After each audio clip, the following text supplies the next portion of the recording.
আসসালামু আলাইকুম। Hello viewers, সবাই কেমন আছেন? আশা করি আমি ভালো আছি। আজকে আপনাদেরকে আমি দেখাবো ল্যাপ তোশক কিভাবে তৈরি করা হয়।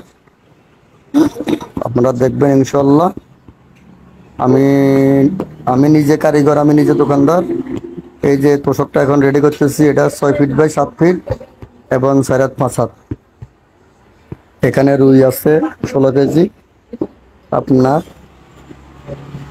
4.5 গজ কাপড় আছে, 1 নম্বর রুই। এই যে ফিনিশিং করা হয়ে গেছে। আমি এখন সেলাই করব। কিভাবে সেলাই করব আপনাদেরকে দেখাবো। আমাদের গ্রাম অঞ্চলে মা বোন যারা আছে তারা তো খাতা সেলাই করে একরকম, এই যে আমরা সেলাই করে আরেক রকম। দেখেন কিভাবে সেলাই করতেছি।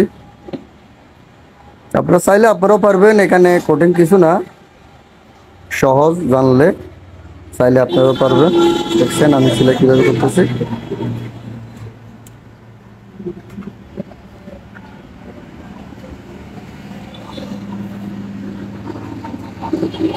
আপনাদেরকে দেখাতেছি, একটু ধৈর্য সহকারে অপেক্ষা করেন।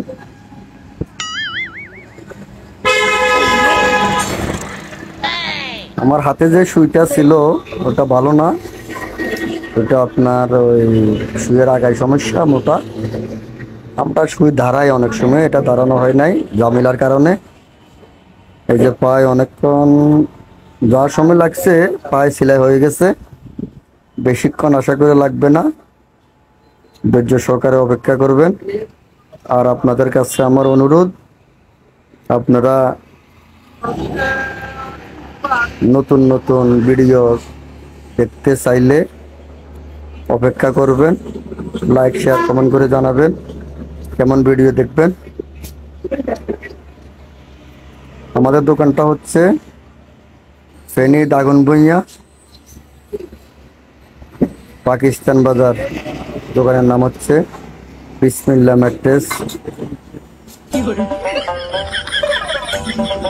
আপনাদের কাছে বিশেষ করে অনুরোধ, আপনারা বেশি বেশি শেয়ার করবেন। আপনাদেরকে আমি নতুন নতুন ভিডিও দেখানোর জন্য চেষ্টা করব। আর আমার পাশে যে একটা বিলের মতো একটা, ওই যে কালো একটা ফা দেখা যাচ্ছে, এটা আমার শালাবাবু, শুয়ে আছে, ওই যে কোনাতে বসে আছে, দেখতে পাচ্ছেন।